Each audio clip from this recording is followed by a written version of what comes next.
Hi guys, so today we are somewhere on the way to Sheffield in a Starbucks currently. We're going to be filming in Ultraflex in Rotherham with Stephen Phillips. Smoke rising like a locomotive. I'm on my go, so you know the motive. It's like they voting and I'm toe to Poland. Giving them info like I got the folder open. On a Kawasaki with a Motorola. I'm Samsung and on the open ocean. On the metro chasing escrow. You backsliding while I breaststroke. Sidewinding, I'm high. He's a British champion bodybuilder and online coach.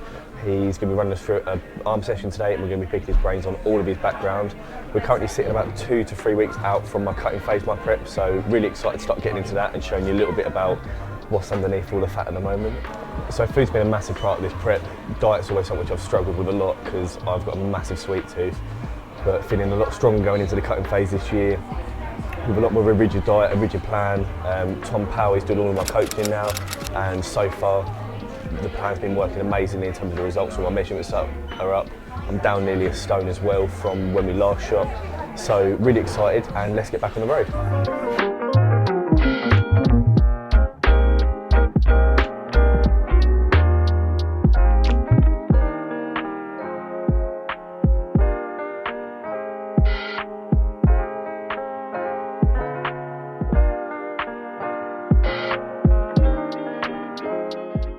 Okay, my people, so we have got Ryan here that we're going to take through an arm workout. So I'm just going to go through a few select exercises that are going to help build your arm, and also execution tips and tricks to help increase the amount of stimulation that you're going to put through those muscles.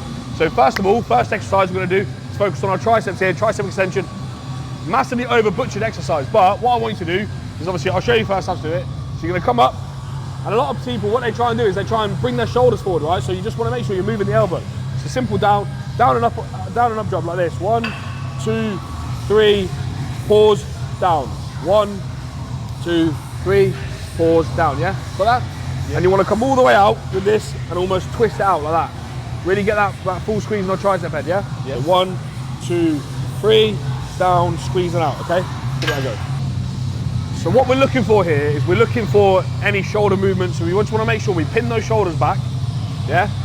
And then all we're doing is just moving the elbow here. That's all we're doing. Bring those elbows back slightly, tuck them in a bit. There we go, there we go. Good. 1, 2, 3, 4. Good. 1, 2, 3, 4. Good. Right, so when you come up, don't go like this and then down. Come up and then literally just no jerking. Because when you came up like this and then went quick and down, right? Yeah. You want to keep control. There, perfect. You feel the difference? Yeah. Yeah?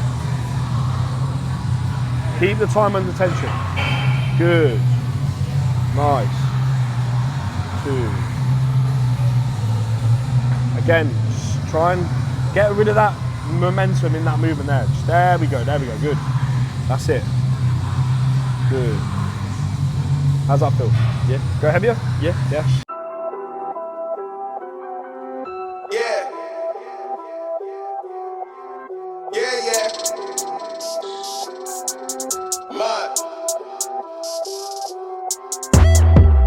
Look, tell a man no trouble. I don't want beef, man. I just want vibes. You literally are just coming down and away from your body here. Okay, so down and away. All right, so coming here, like that. Yeah? Nah, no need for the snoozing. Big whip outside, I'm cruising. Big stick inside, no losing. Better watch out for the snake and Judas. Don't ask them who this is. I bet they know what I'm moving in. I bet I show it into a dim. How you hate and then lose again? If you had to say like one tip of like how you change the train, what was the biggest change that you made? Like small tweak which made the biggest change? I made sure that I was in the muscle. Yeah. So instead of just going from point A to point B, get your brain in the muscle and go, okay, I'm feeling this, I need to feel it here, here, and here. Yeah. Understand that you're trying to stimulate the muscle. You're not a power lifter, you're not a weightlifter, you're a bodybuilder. So to build the body, you need to stimulate. So understanding what you're looking out for when you're in these movements, and understanding you need to try and get your brain into the muscle and make sure you're understanding that throughout the whole range of motion, you're stimulating all the muscle fibers. Because that's what's going to lead to the ultimate amount of growth, simple as that. And that's the best advice I can give. I can tell my tricep 2/10 because it's a neurological pathway. So if you think about it, if you think about the pathway, it's going to be easier to connect. Yeah? And hype on my line. Tell a man I don't want feedback, I just want relax. Brand new whip, two-tone, I need that brand new hit. You know, like lean back, brand new bits I live in. We pack, man, you never gonna like us. Get them on sight now, let them on light that way, they know I'm more righteous. Look at my life, I'm living alright, I'm nice, you know I'm alright. So what would you say, obviously coming into bodybuilding, loads of people have like all kinds of different motivations as to why they actually get into the industry. What would you say was your biggest motivator to actually start training? Was it something which you just always kind of knew that you wanted to do? Or was it something specific in like your background which might have pushed you into that direction? So in terms of the beginning of my bodybuilding, obviously the actual first time I went to the gym was because my mum bought my brother a gym membership.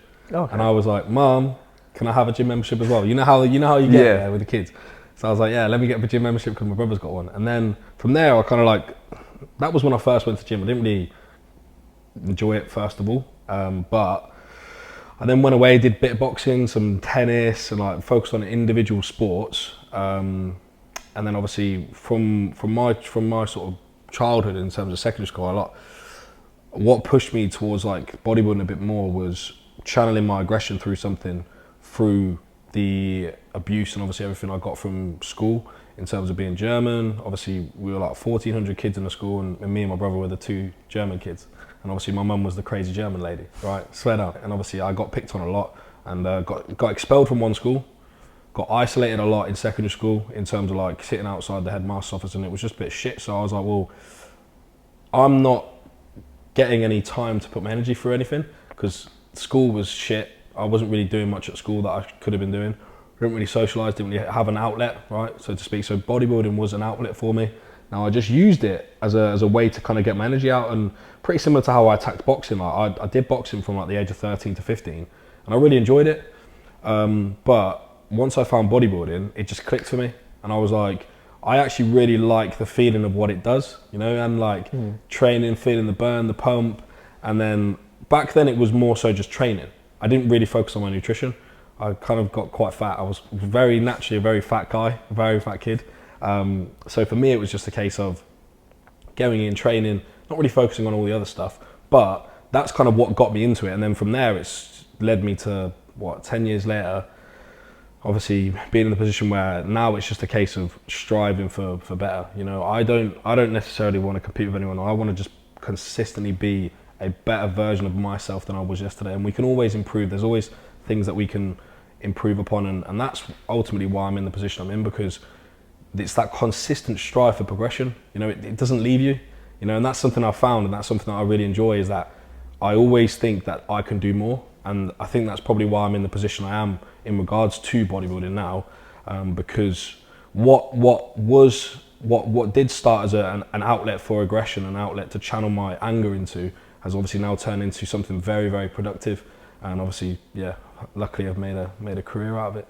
Now we're moving on to the most butchered movement in the whole of the industry, dumbbell preacher curl, right? What I see a lot of times is people go like this, I want to go all the way down and then all the way up, right? The trick is with this movement is you want to come down to here where your bicep is under maximum load, because anything past that, you're just activating your tendon, right? That's all you're doing. So you want to come down here, come all the way up, squeeze the bicep, and then come down to about there, yeah? And then come up and squeeze, okay? I don't need you to come all the way down, because it's just going to put unnecessary tension on the tendon, okay? So come to about here, then squeeze, okay? 3 seconds down, 1 second up, okay? 3 seconds down, 1 second up. So this is how I want you to do it. So 1 crocodile, 2 crocodile, 3 crocodile, squeeze, okay? And you want to make sure you're putting all the pressure through that elbow here, yeah? So get the tricep on the back of the pad here, and all of that pressure is going through that elbow here, yeah? Okay? Christ, no need for the hype or fight or telephone vipers. No need for the telephone vipers. No need for the liars. I don't watch your moves or priors. I got much to do, I'm biased. Big bosses move in silence, watch it. No need for the liars. I don't watch your moves or priors. I got much to do, I'm biased. Big bosses move in silence. Yeah, me, I'm moving quiet. Ask me, I need me an island. New watch is perfect timing. No need for the surface shining. Ask me, I need me a few. I need me an island. I'm keeping it true. The man, I'm a wild, I'm keeping it cool. No need for the telephone hype. So Ryan's just done a very good thing there. So when you're training arms especially, it's good to touch that bicep, so you're creating that neurological pathway between your brain and your muscle. So if you're touching it, you're making your body aware that that's what you're trying to work, okay? So particularly when you're doing an exercise like this, it's really important just to put a little bit of a finger on there to make sure, one, you're squeezing it to its maximum potential, and 2, you're creating that positive neurological pathway, because that's going to increase your mind to muscle connection. Yeah, tell a man no trouble. I don't want beef, man. I just want vibes. Big man like me, no need for the telephone hype. I got too much getting online. And you say obviously you channeled a lot of anger through bodybuilding, and that was kind of your outlet. Bodybuilding obviously empowers people in so many different ways. Did that kind of empower you in a way of when people would message you trying to be supportive who might have not been necessarily the most kind to you in school? Did that empower you to be more of a, like, I'm better than you now, like, I hope you see this? Or was you just as respectful to them as you'd be to any other client who might ask for advice? Nah, so for me, like, look, do you know what my opinion is when it comes to bullying and stuff like that? I don't think people know what they're doing when they're doing it. Do you know what I mean? They don't understand the impact, and this is something that we obviously, is why we're here talking about it and making people aware about it, because actions do have reactions and actions do have consequences. I'm in the position that I'm in because I went to the gym because of how I was treated by certain individuals at school. But do I hold on to it? No, because at the end of the day, we could all die tomorrow. You know, what's the point in holding on to any anger or grief? Because at the end of the day, they probably didn't know the severity of what they did in terms of my anger towards it. And obviously it was more than that. It was more like I actually got physically abused, and sometimes I'd get the shit kicked out of me. I'd sometimes go and meet people, and I thought I'd be socializing, but they'd just bully me and they'd kick me. And like one time, someone videoed me on YouTube, and they shoved me in a bin. Like, you know, one of those massive like recycling bins. It was called Steve in a Bin. The video on YouTube was called Steve in a Bin, and they basically videoed me going into the bin. And I was like, oh, this is banter, yeah, banter. And then they literally shut the lid on me. 4 of them sat on the lid, and they took me into the road. Literally, they took me right into the High Street Road. So yeah, shit like that. So I thought I was socialising, and that was the situation I was in. So obviously that for me was a case of what started it all, right? And then those same people still follow me now, a lot of them, right?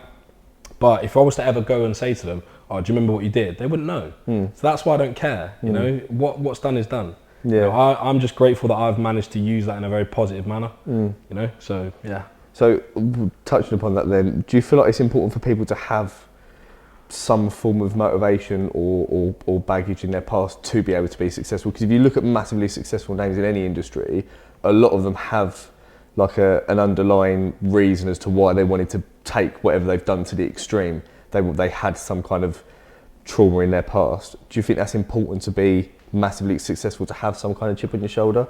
Or is it more a case of everyone's got the same platform to be just as successful? I think in regards to that exact question about having a chip on your shoulder or having something to intrinsically motivate you, I think that gets you going. But I wouldn't be here if I didn't love bodybuilding, I didn't love the process. That's got fuck all to do with me being bullied. That's got fuck all to do with my anger issues as a child, right? That's got everything to do with me falling in love with why I'm doing it. And obviously there's, the way that I see it in terms of those intrinsic motivations, they kind of get your foot through the door. But if you don't love what, so to say you've entered a house, so to speak, right? And the reason why you've entered that house is for X, Y, Z, or being bullied or whatever, right? And you don't like the house, you're going to leave quickly, right? You're not going to stay there. But if you like the house and you feel comfortable and you feel at home within that environment, then you're going to stay. So like, I feel like it gets you through the door, but to maintain what you love, and you look at the people like Jeff Bezos and stuff like that, their love for being a customer supporter, like they want to provide customer service, they want to be the best in the game, right? They want to be the most influential customer service in the whole of the world. That's why Amazon is where it is, right? Because of the standards you set. So it's all about the standards that you set within the environment that you're in that get you to where you want to get to, and your standards are always changing. I can only speak from my personal experience.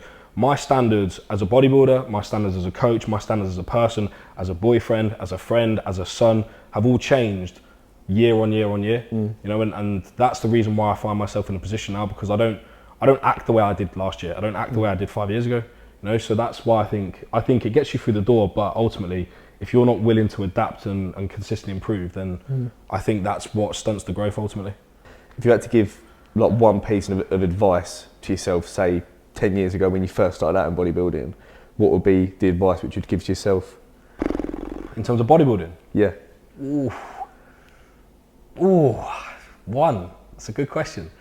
I would say focus on yourself, because it's you versus you. And I think a lot of people in social media, these days like to look at other people, like to look at, oh, what's he training, how is he training, what's he eating, how's he eating. It don't matter, because it's not your body. You need to look after yourself.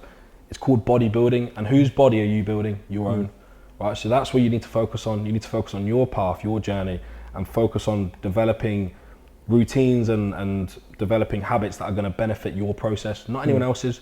You know, so when I see people eating so and so foods, cool, you do you, boo boo, that's fine. I'll do me, I'll do what's best for me. Yeah. And that's what I would say, because I think you lose a lot of time by looking elsewhere and you get distracted, and it stunts the progress, I think. So on that note, do you think, because tons and tons of people, especially in the school years as well, not necessarily just down to bullying, but just down to their own perception on other people's faults, experience a lot of mental health issues. Do you think bodybuilding is a positive factor in terms of improving mental health, or does it cause more than it actually alleviates? Because there's so many school kids, for example, that might have the just general, they are the skinny kid and they feel self-conscious about that. Bodybuilding, you could say, yes, helps them cure that by building size. You could also say causes 10 times more issues by constantly chasing a size which is unachievable. No, I agree. Do you feel it's a positive thing for mental health, or do you feel it's a negative? In an overall scenario, I think it's a positive, because it allows you to focus on something. Now, take drugs for an example, right? If you take a certain drug and you're an obsessive personality, you're going to take more of that drug because you're an obsessive personality. Same with bodybuilding, right? Some people overstep the mark and they focus on too much of what's not important, and they get in their own head about it. So I think it's, in terms of what bodybuilding is, and training, nutrition, looking after your health and looking after your body, that's a positive. But within that, people can take it too far and people can misconstrue what bodybuilding actually is, and that's the problem. And I think that's where the issues come, and that's where the eating disorders come, because people push their boundaries too far within the realms of bodybuilding, thinking this is what I have to do when it's not. And I think that's where the issue comes. But if you're talking of bodybuilding as a whole, training, looking after your food and making sure that your body is healthy, that's only a positive. You know, positive from a mental health standpoint, positive from a physical health standpoint. But you're always going to have people that overstep the mark. And those people, 9 times out of 10, end up getting more traction and more exposure than the people who are doing things properly. You know, and that's the problem. And then people only see such a minute part of the picture. It's like a whole puzzle, right? People see one piece of the puzzle and they'll go, oh, that's the whole picture, when it's not. You know, and that's where the problem comes, I think. The overhead tricep press, but it's in line with the shoulder scapular movement, okay? Right, okay. So, what I mean by in line with the scapular plane is that instead of coming here, you're going in line with the scapula, so you're coming just a little bit out, okay? So I'm just gonna show you. So you're gonna come out like so, okay? So instead of coming just like here, you're gonna go slightly out like that. So you're just gonna come out and you're just gonna squeeze in line with that shoulder scapular plane. Okay? Like that, okay?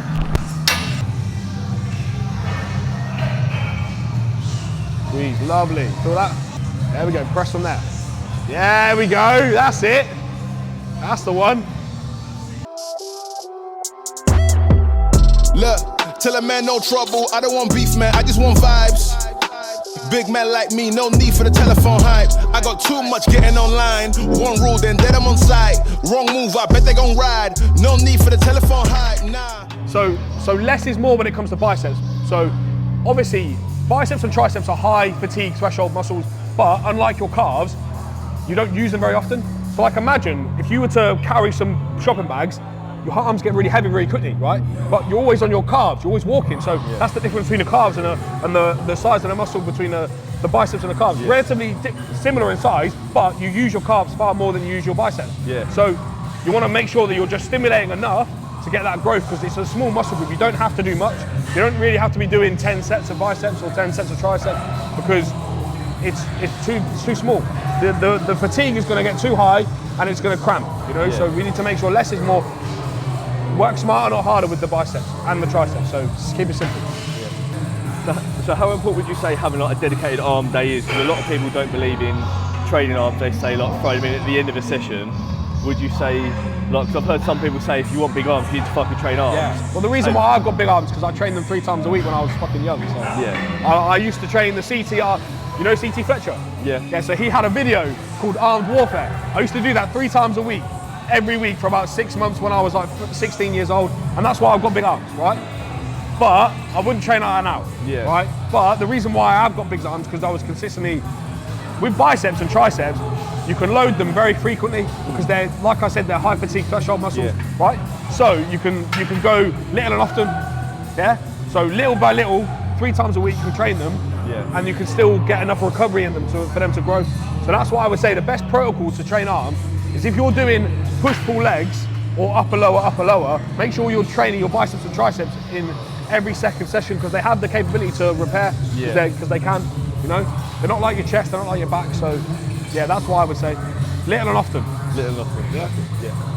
No need for the snoozing. Big whip outside, I'm cruising. Big stick inside, no losing. Better watch out for the snake and Judas is. Don't ask them who this is. I bet they know what I'm moving in. I bet I show it into a dim. How you hating then losing? When you see that jerking movement, right, what you're doing is disengaging and re-engaging the muscle.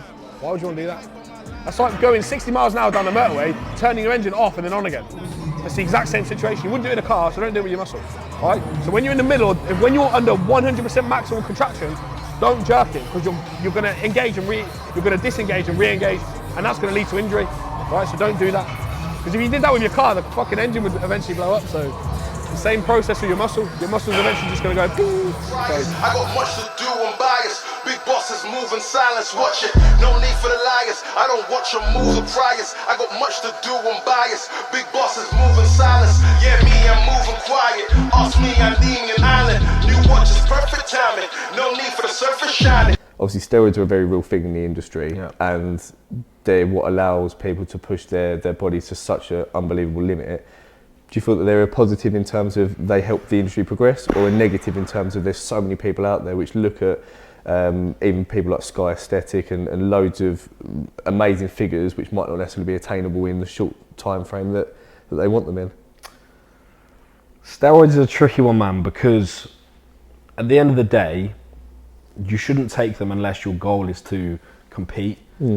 If you're a lifestyle client and you're just looking to get in shape, you can do all of that without drugs. You can do all of that without it, right? Because people have shown that success leaves clues. There are so many people that are natural that have achieved amazing physiques, but it's a shortcut. If someone said to you, right, oh, I'm going to give you £5 million, but you're going to have to work 50 hours for it, or I'm going to give you £5 million and you're going to have to work 5 hours for it. Which one are you taking? 5 hours. There you go.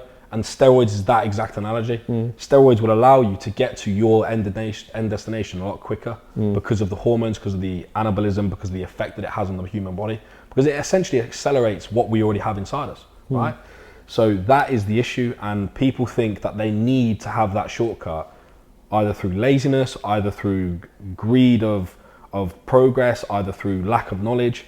So that's where the rabbit hole is because when you are uneducated in regards to the steroid side of things, you need to understand that if you're not going to compete and if your goal is not to be one of the best bodybuilders or be up there, then you don't need it. You know, that's my personal opinion. And that's where the situation gets totally fucked because people who shouldn't be doing it are doing it. And then that is opening up a whole can of worms.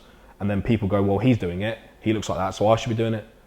It's not the right way to look at it, but that's the industry we're in. And it comes down to lack of awareness, you know, it comes down to lack of awareness, it comes down to lack of education and knowledge. And obviously as a society, I think, and as an industry, we're getting better at it. Because, I don't know about you, but like from my perspective, bodybuilding was not what it was 5 years ago. The knowledge has so vastly increased. 100%. And I'll just think about it in another 5 years' time. You know, it's gonna go up and up and up a level. So yeah, I think it's just gonna come down to, it's down to individuality, you know. If you're going to be like a naturally angry person, then guess what? Putting more fucking hormones in your body is going to make you angry. You know, that's down to your makeup. That's your chemistry, right? And if you're adding something to that chemistry part that's going to aggravate your own personal reaction to things, then of course it's going to be a negative effect. But that's again come down to knowledge. You know, it comes down to lack of knowledge, how to use these things, what to use, how much to use, etc. So. And speaking on individuality, one thing which has always been a really interesting concept for me is that there's so many people out there, going back to what we speak about originally with mental health, that go through half the amount which someone else might go through, but then end up with twice the amount of issues. Obviously, you experience a lot of bullying in school, you're in an industry which there's so many figures out there which you have to compare yourself against in shows, yet you seem so positive 99% of the time. Why do you feel like you haven't had as many mental health issues, or is it just a case of your personality of what you see isn't necessarily what you feel inside? The thing is with me, right, I've come to the conclusion, obviously I'm 25, I've been to university, I've been in and around so many different individuals and so many different people. People don't care, man. They only care about themselves, right? When push comes to shove, people will always put themselves first. And when you understand this, and I'm saying this, like, I don't mean to say this in a negative way at all, but genuinely, people will put themselves first, right? And let me put it this way, you will be surprised at how quickly people forget about you when you fucking die. The world moves on, man. The world moves on. Look at the amount of people that have died who are celebrities, bro. Right? They died, the world moves on. So why are you gonna spend all your life impressing people or being judged or caring about what other people think, when if you die, they don't give a fuck about you anyway? Half the people that follow me on Instagram, if I was to stop posting, they wouldn't give a shit. And that's why I am who I am, and that's why I am the way I am, because when you apply that mentality, when you go, do you know what, it ain't that deep. Yeah. You know, we're gonna have agreements, disagreements, we're gonna have our own opinions, you know? Like, that's the way I view life, that's the way I view people, and that's why I'm so positive, because I'm never gonna really take anything to heart. And that's why social media for me is a positive, because I can see these 20 comments about, oh, you're this, you're that, and I'll just laugh at it, because it's the person on the other phone, the person on the other side of that keyboard has felt the need to express his hatred towards me when they don't even follow me. Deep that for a second, man. That's a problem with them. It ain't got nothing to do with me. So why should I take that personally? I can't control people's actions, and life is all about, and touching upon what you said about how people deal with things. Life isn't about what happens to you, it's how you react to it. You know, you have the absolute 100% capability to allow anything to penetrate here, right? That's your personal decision, right? What comes through your brain and what comes through your ears is your decision. So understand that you are in control, and some people get overwhelmed very quickly and think, I'm not in control, when you are in control. You know, and once you see it that way, then trust me, life gets a whole lot stress-free. Last exercise is going to be your hammer curls, okay? So we've obviously done the short head and the long head with the bicep by the creature curl. Now we're going to work the brachialis as well, okay? So this is here, you're going to have a neutral grip, and you're just going to come up, you're almost going to slightly lean over, and then make sure, again, very similar to the tricep extension, you're just moving the elbow, that's it. You see that? You see how I'm just moving my elbow like that? Yeah, and you just want to make sure all the tension's going through here, okay? Like so, all right? Okay? Ask me, I need me a few, I need me an island, I'm keeping it true. The man, I'm a wild, I'm keeping it cool. No need for the telephone hype from you. Yeah, tell a man no trouble, I don't want beef, man, I just want vibes. Big man like me, no need for the telephone hype. I got too much getting online. One rule, then I'm on side. Something that I want to add, yeah, is creating standards with your own training. So, 9 times out of 10, what happens is you're going to do a rep perfectly and you're going to not do it again the same way because it fucking hurt. Guess what? Bodybuilding and training is meant to hurt. You're breaking down your fucking muscle, right? So when you have that really good rep, continue it, bro. Because what happened was you did it and you were like, oh, that's fucking hurt. And then you went back to type, you reverted back to type, started jumping again. But because it hurt, because it was challenging, because it was difficult. And that's what we're trying to do. We're trying to create a novel stimulus. We're trying to create a positive change, right? So challenge yourself, set your standard, and set your standard in your head of what a good rep is and what a bad rep is, right? And just refine the process, continue to refine the process. Because the closer you can get to the perfect rep, the more you're gonna grow, right? But don't slip your standard just because it was difficult. It's meant to be difficult. But guess what? It's meant to be hard, man. You're not here to fucking get a massage, right? You know what I mean? No fucking Thai massages around here, boss. Wrong move, I bet they gon' rise. No need for the telephone hype, yeah. Tell a man no trouble, I don't want beef, man, I just want vibes.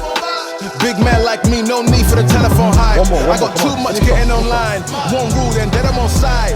Wrong move, I bet they gon' rise. No need for the telephone hype, yeah. So guys, that wraps up today. What a gym Ultraflex is, the quality of the equipment, the size, the gym's absolutely nuts. Thank you so much for Stephen as well for running us through all of our arm workout today. My arms are absolutely on fire. Make sure you tune in for next time. Donate to all of the links down below. Let's not forget this series is for charity, and I'm so looking forward to hitting prep now and getting on stage in September. Be sure to tune in for next time and donate on the links below.